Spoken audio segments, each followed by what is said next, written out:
Yes, sir, baby. On the Radar Radio. Yo, joining me today, special guest in the building, Pop Lotti in the building. What's up, bro? It's good, bro. Welcome to the show, man. Yeah. How you been? I'm chilling, man. Regular. You been working? Working. You've been making a lot of noise these past, what I feel like 6 months? 6 months-ish, I guess, is a good. I seen a lot more videos from you these past 6 months, a lot more consistency. You know what I'm saying? Happy to have you on the show. Normally, we record the freestyle after the interview, but we had it set up before the interview, and you bodied it. Appreciate you, bro. So when they watch this interview, they got to know tomorrow, or even if it's already out right now, he killed that shit. Y'all got to go tune in and y'all got to watch that ASAP. Yeah, you already know, man. And this is your first interview, right? And so since this is your first interview, I want to give the people, because, you getting a lot of buzz, you getting a lot of attention. I kind of want to give the people the best history and story of you that we can today. So tell me, how did this all begin? Where are you from? How did the music career first start for you?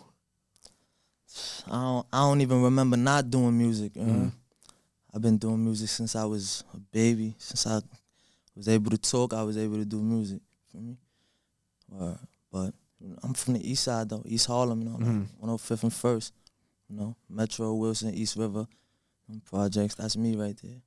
And I like how I'm getting a lot more Harlem rappers on the show these days, because I remember early on in the summertime, I forgot who I was talking to. I was talking to somebody from the Bronx, and I was like, yo, where all the Harlem rappers at? Where are we going to get this new wave? And then literally after I said that, everybody started popping up. Everybody started popping out. And I kind of fuck with what's going on right now out there.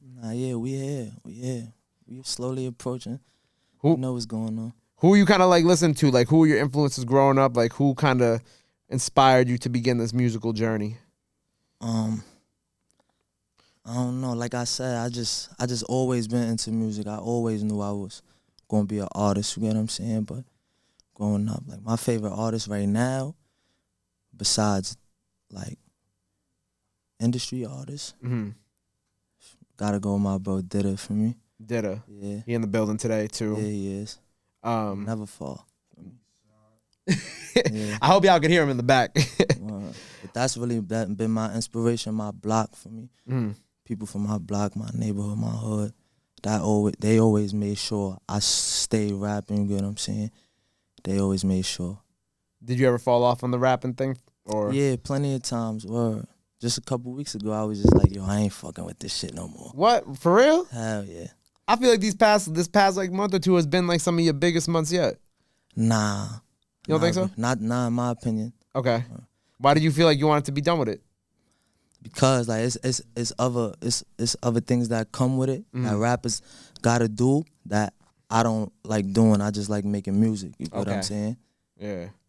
Word. Like the business stuff too, I'm sure is kind of a lot. Yeah, like that's a lot. Yeah, that's a lot. You just being able to trust people with handling your business and stuff like that.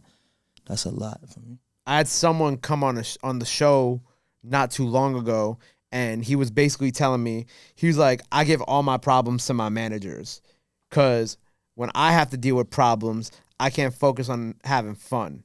And to him, having fun is making music. Right. And he was like, and if I'm not having fun and I'm not making music and I'm worried about car payments, I'm worried about this, I'm worried about paying this person, I'm worried about booking this, booking that, then I can't really make the good music I want to make because I'm stressed out all the fucking time. Right. So is that kind of like a similar situation for you? Nah, like that's right on the nose. But my thing was more or less comfortability. Like I had to get comfortable making music again. For me, I was locked up for a little while. Right. For me, so that played a major part too. Come home, it's a new sound, a new everything. It's just a lot of pressure, you heard, for me. Like the new drill drill sound? Back though. You know what I'm saying?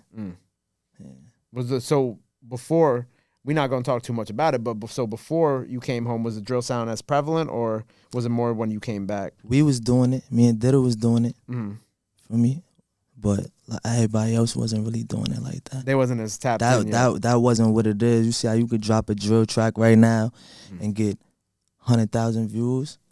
That was rare back then for me. But now it's like completely different. Yeah, now it's completely different. Everybody's doing drill now. Everybody. Right. You even see a lot of artists out here who have been artists for a while switching it up too. And you're starting to see like the industry people starting to catch on. Like some people who you think would never do drill are starting to play around with the drill sound. saying? People not even from New York playing around with it. Well, I mean, Chicago obviously always had the drill sound too, but you know what I'm trying to say. Right. Like, Drill music is fire though. It's undeniable. Can't deny it. It's fire. It's raw. Like, you know what I'm saying? what do you think is drawing the masses now to the drill sound? Even when you look at like TikTok and you see how like drill records blow up on TikTok, what do you think is like really bringing people in and like kind of making them draw them to it? The dancing. Word. Dancing, the visuals. You know what I'm saying? And if it ain't that, it's all the name dropping and all that. Well, yeah. Obviously the drama that comes along with it. Yeah. But the dancing and the visuals, I forgot who I was talking about it with, but I told them how much that it's dope that the visuals have become such an important part of music again, and especially with like New York music.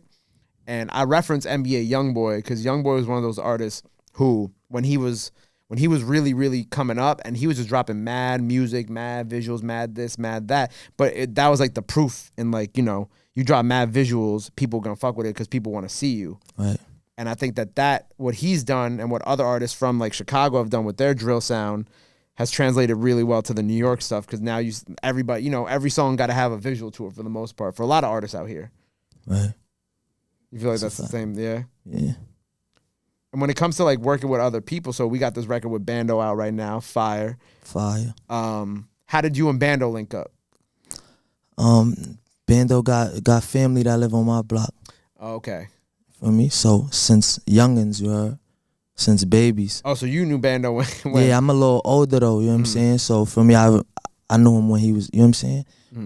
Word. But that's family basically. So it was nothing for y'all to just come together. Nah, do this was record and shit. long overdue. For me, but I got locked up. Right. For me. But now that you back, everybody can properly celebrate together. You can do the records, all that good stuff. Right. And I thought that was dope because, you know, Bando is such a star in the Bronx scene right now, and to see, you know, you from Harlem kind of come together, and you know, I always say that there needs to be more. You got to see more like crossover collaboration. You feel me? Whether it be like Bronx to Brooklyn, Harlem to Brooklyn, Harlem to the Bronx. So seeing y'all get together for that record was fire. Right. I thought that was dope. Appreciate that, bro. And also, you know, I saw, you know, later this week when we're recording this, I'm about to have Neek Bucks come up here.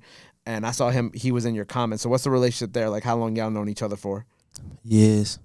10 plus. Well, that's bro. For real. Both from the east side. Who was doing music first? Probably, I don't know. I don't know. I probably was, though, because I've been doing music forever, though. You know what I'm saying? Well, I don't know, though. So when we gonna get some you and Neek on some new? Me and Neek got so many songs together. It's like, well, we could drop a tape right now if we wanted to, but we ain't just never put nothing out yet though. Cause when we put it out, we gotta make sure it's 100% crazy, right? And it's a movie. You gotta make sure it's right there, exactly what you want it to be. That's something else that's long overdue too, though. We gotta get on that. Right. And I love how you mentioned like now that you're back out, I love how you're literally just taking all these opportunities and you're running with it. You know what I'm saying? You're not taking nothing for granted. You're like, all right, cool. Whatever comes my way, we're going to do it. We're doing this music. I'm really happy that you know, I know you said a few weeks ago that you were ready to quit again, but I'm really happy you didn't quit. Right. Because if you quit, then you probably wouldn't be here. You wouldn't have done that freestyle and we wouldn't be, and you know what I'm saying? Like that shit was fire. Right. Good looking. So I'm happy that you didn't quit. Yeah. What do you think your future is in this music business then? You know what I'm saying? If you look a couple years from now, even like a year from now, like what do you personally hope to accomplish now that you're like set in, I'm gonna do this? Mainstream. I'm going mainstream. Right? Word? Yeah. I really got different type of music, you know? I just put drill out because that's what they want to hear. You know what I'm saying? That's what a lot of my fans gravitate to, so that's what I put out for them.